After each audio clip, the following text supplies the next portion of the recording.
أن تشرك بي ما ليس لك به علم فلا تطعهما وصاحبهما في الدنيا معروفا আল্লাহ পাক বলছেন, কিন্তু তারা যদি তোমাকে, মর্যাদা তাদের আল্লাহর পরেই মা বাপের মর্যাদা, আল্লাহর পরে কার মর্যাদা? সন্তানের কাছে মা বাপের মর্যাদা। কিন্তু তারা যদি তোমাকে আমার সাথে এমন কাউকে শরীক করার জন্য চাপ সৃষ্টি করে যাকে তুমি চেনো না, আমার শরীক হিসাবে জানো না, তাহলে ফালা তুতিউহুমা, তাহলে অবশ্যই তাদের সে কথা মানবে না। সুবহানাল্লাহ, মানবে না। মা বাপের কথা কতটুকু মানা যাবে এবং কতটুকু মানা যাবে না সে ব্যাপারেও শরীয়ত ঠিক করে দিয়েছে। ঠিক এরকম আরেকটি আয়াত সূরা আনকাবুতের মধ্যে এসেছে। আল্লাহ পাক বলছেন, وَوَصَّيْنَا الْإِنسَانَ بِوَالِدَيْهِ حُسْنًا وَإِنْ جَاهَدَاكَ لِتُشْرِكَ بِي مَا لَيْسَ لَكَ بِهِ عِلْمٌ فَلَا تُطِعْهُمَا। আল্লাহ পাক নির্দেশ করছেন, মা বাপের খেদমত করো, সম্মান করো, ইহসান করো। আর তারা যদি তোমাদের উপরে কোন চাপ সৃষ্টি করে আমার সাথে কাউকে শরীক স্থাপন করার জন্য, তাহলে অবশ্যই তাদের এই কথা তোমরা মানবে না। এর ব্যাখ্যা হচ্ছে, এই আয়াতটি নাজিল হয় সেই সময় যখন তিরমিজি, আহমদ এবং নাসাই এই তিনটি হাদিসে এই দৃষ্টান্তটা এসেছে এই আয়াত নাজিলের প্রেক্ষাপট সম্পর্কে। এই আয়াতটি নাজিল হয়েছে হযরত সাদ বিন আবি ওয়াক্কাস রাদিয়াল্লাহু তাআলা আনহুর ব্যাপারে। তিনি 18 বা 19 বছর বয়সে ইসলাম কবুল করেন এবং ইসলাম কবুল করার পর তার মা হামনা বিনতে সুফিয়ান, আবি সুফিয়ানের ভাইজি, তিনি দারুণভাবে অসন্তুষ্ট হয়ে গেলেন এবং তিনি অনির্দিষ্ট কালের জন্য ধর্মঘট করলেন, অনশন ধর্মঘট। অনশন ধর্মঘট কিন্তু নতুন কিছু না, আগেও ছিল। এই অনশন ধর্মঘট শুরু করল এই কথা বলে যে যতক্ষণ পর্যন্ত তার ছেলে সাদ বিন আবি ওয়াক্কাস যতক্ষণ পর্যন্ত আল্লাহর প্রতি ঈমান প্রত্যাহার করে শিরকিয়াতের দিকে ফিরে না আসবে ততক্ষণ পর্যন্ত তিনি অনশন ভাঙবেন না, তিনি কিছু খাবেন না। তার মা দলিল হিসাবে পেশ করলেন ছেলের সামনে যে, দেখো পুত্র, তোমার কোরআন অনুযায়ী আমার হুকুম মানা, আল্লাহর হুকুম, আমার হুকুম তোমাকে মানতে হবে। আর আমার সাথে নাফরমানি করার অর্থ হচ্ছে আল্লাহর সাথে নাফরমানি করা। আল্লাহ অর্ডার করেছে আমার হুকুম তোমাকে মানতে হবে। এখন তুমি ওই তাওহীদকে ছেড়ে দিয়ে এই শিরকিয়াতের দিকে, আমি যেদিকে আছি সেদিকে ফিরে আসো। হযরত সাদ বিন আবি ওয়াক্কাস রাদিয়াল্লাহু তাআলা আনহু তিনি অত্যন্ত পেরেশান বোধ করলেন যে আমি এখন করবটা কি। তিনি রাসূল করিম সাল্লাল্লাহু আলাইহি ওয়াসাল্লামের খেদমতে হাজির হলেন এবং ঘটনার বর্ণনা করলেন। এই ঘটনা যখন বর্ণনা তিনি করলেন রাসূলের কাছে, তখন সূরা আনকাবুতের এই আয়াত নাযিল হল, وَوَصَّيْنَا الْإِنسَانَ بِوَالِدَيْهِ حُسْنًا। উপদেশ দেওয়া হয়েছে মানব গোষ্ঠীকে তারা যেন তার মা বাপের প্রতি ইহসান করে, উপকার করে। কিন্তু وَإِنْ جَاهَدَاكَ لِتُشْرِكَ بِي مَا لَيْسَ لَكَ بِهِ عِلْمٌ فَلَا تُطِعْهُمَا।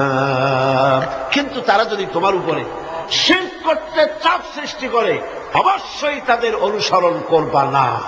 খবরদার, মা বাপ যদি আল্লাহর হুকুমের বাইরে যদি কিছু বলে সেই হুকুম মা বাপের পালন করা, জোরে বলেন, পালন করা যাবে না। কোন অবস্থাতেই মা বাপের সেই হুকুম পালন করা যাবে না। আয়াতটির ব্যাখ্যা হচ্ছে যে মা বাপের হক তো সবচাইতে বেশি, কোনো সন্দেহ না।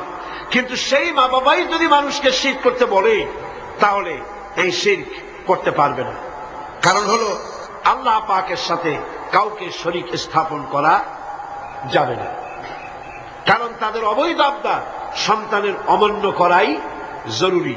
এর দলিল হচ্ছে মা লাইসা লাকা বিহি ইলম, যে ব্যাপারে তোমার জানা নাই, আল্লাহর সাথে শরীক করবা এরকম কোন শরীকদার এই পৃথিবীতে কেউ নাই। এবং এ সম্পর্কে তুমি জানোই না, সুতরাং তুমি আল্লাহর সাথে মা বাবার কথা মতো কাউকে শরীক স্থাপন করতে পারবে না। তাই মা বাবা যদি ভুলের উপরে থাকে তাহলে সন্তান সেই ভুলকে মানতে পারবে না, সন্তান সেই ভুলকে মানবে না। মা বাপ যদি ছেলে ইসলাম কবুল করেছে, মা বাপ ইসলাম কবুল করে নাই, এমন অবস্থা যদি হয় তাহলেও সেই মা বাপের সাথে খারাপ ব্যবহার করা যাবে না। ব্যবহার করতে হবে কি? ভালো ব্যবহার। কি করতে হবে? এই ভালো ব্যবহার সম্পর্কে রাসূল করিম সাল্লাল্লাহু আলাইহি ওয়াসাল্লামের কাছে প্রশ্ন করা হলো, আইয়ুল আমালি আহাব্বু ইলাল্লাহি তাআলা, আল্লাহর কাছে সবচাইতে ভালো আমলটা কি? রাসূল করিম সাল্লাল্লাহু আলাইহি ওয়াসাল্লাম জবাব দিলেন, আস-সালাতু আলা ওয়াক্তিহা, নামাজ তার ওয়াক্ত মতো আদায় করা, এটাই হলো সবচেয়ে ভালো আমল। সাহাবী প্রশ্ন করলেন, তারপরে কি? রাসূলুল্লাহ বললেন, বিররুল ওয়ালিদাইন, মা বাপের খেদমত করা, এটাই হলো সবচেয়ে ভালো কাজ। আরেকজন প্রশ্ন করলেন, মান আহাক্কুন নাস বিহুসনি সাহাবাতি, হে রাসূল, সবচাইতে আমার কাছে ভালো ব্যবহার পাওয়ার হক কার? আল্লাহর নবী বলেন, উম্মুক, তোমার মা। সাহাবী প্রশ্ন করলেন, সুম্মা মান, এরপরে কে? রাসূল বললেন, উম্মুক, তোমার মা। তারপরে কে? হুজুর বললেন, তোমার মা। তারপরে কে? হুজুর বললেন, তোমার পিতা। মার মর্যাদা কয় গুণ বাড়লো? কয় গুণ বাড়লো? 3 গুণ বেড়ে গেল। কার চাইতে? বাপের চাইতে মায়ের মর্যাদা কয় গুণ? 3 গুণ বেশি বেড়ে গেল। হযরত আব্দুল্লাহ ইবনে আমর রাদিয়াল্লাহু তাআলা আনহু তিনি বলেছেন, যা রাজুলুন ইলান নবী সাল্লাল্লাহু আলাইহি ওয়াসাল্লাম ফাস্তাযানা লাহু ফিল জিহাদ। তিনি বলছেন যে একজন লোক রাসূলের কাছে আসলেন এবং তিনি অনুমতি চাইলেন জিহাদে যাওয়ার জন্য, যুদ্ধে অংশগ্রহণ করার জন্য। ফাকালা আহাইয়ুন ওয়ালিদাক, রাসূল জিজ্ঞেস করলেন, তোমার পিতামাতা কি জীবিত আছেন?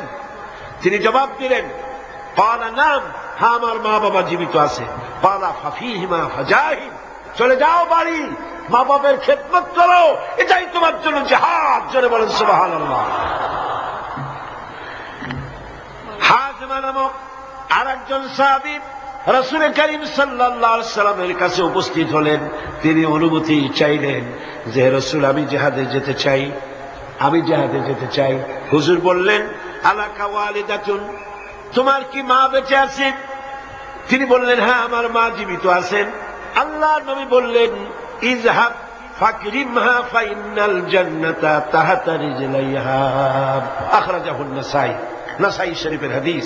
রাসূলুল্লাহ বললেন, তোমার মা যখন আছে, ইযহাব, ফিরে যাও, বাড়ি চলে যাও, ফাকরিমহা, এবং মায়ের সম্মান করো, ইজ্জত করো, মায়ের খেদমত করো, ফাইনাল জান্নাতা তাহতা রিজলাইহা, তোমার জান্নাত তোমার মায়ের 2 পায়ের নিচে। সুবহানাল্লাহ কইতে পারলেন না? পারলেন না জোরে সোরে সুবহানাল্লাহ বলতে? আমি বারবার এই কথা বলেছি আপনাদেরকে, আমরা হচ্ছি পুরুষ, আমাদের পায়ের তলে জুতা, স্যান্ডেল। আমাদের পায়ের তলে কি? জুতা, স্যান্ডেল। আর এই পর্দার আড়ালে যারা বসে আছেন, আমার ঘরে আপনার ঘরে যারা আছেন, আমাদের মা বোনেরা মায়ের জাত। নারীরা হচ্ছে কিসের জাত? নারীরা কিসের জাত? এই মায়ের জাত নারীর পায়ের তলে আল্লাহর জান্নাত। সুবহানাল্লাহ। আল্লাহর নবী মসজিদে নববীর ভিতরে বসে আছেন, সাহাবায়ে কেরামদের নিয়ে। দেখা গেল একজন বুড়ি মেয়ে লোক প্রবেশ করেছেন। বুড়িকে আসতে দেখে নবীজি দাঁড়ায় গেছেন। সোজা কথা মনে করেন? আপনি কি কথাটা সহজ মনে করছেন? বিশ্বনবী, আল্লাহর পরে যার মর্যাদা, একটা বৃদ্ধা মেয়ে লোক দেখে দাঁড়ায় গেছেন তার সম্মানে। মেয়ে লোক এসেছেন, রাসূলুল্লাহ নিজের চাদর মোবারক বিছায় দিলেন। রাসূলের সেই মহিলার কথা শুনলেন। মহিলা বিদায় হওয়ার পর সাহাবায়ে কিরাম বললেন, ইয়া রাসূলুল্লাহ, বুঝতে পারলাম না ইনি কে। আল্লাহ নবী নিজের চাদর বিছায়া দেয় এই মহিলাকে। নবীজি বললেন, জানো না, আমি আমার মায়ের স্নেহ তেমন কিছু পাই নাই। আমি যখন মায়ের গর্ভে ছিলাম, 6 মাস বয়সের সময় মায়ের পেটে থাকাকালীন বাপের এতিম হয়ে গেছি। এরপরে মা মারা গেছেন। আমি মায়ের দুধ আমার কপালে তেমন হয় নাই, ভাগ্যে হয় নাই। মায়ের কোলে কাকে চড়ে মায়ের স্নেহ আমার কিসমতে তেমন হয় নাই। যার কোলে কাকে চড়ে, যার বুকের দুধ খেয়ে আমি বড় হয়েছি, তিনি আমার সেই দুধ মা হযরতে হালিমাতুস সাদিয়া, আমার দুধ মা। সুবহানাল্লাহ।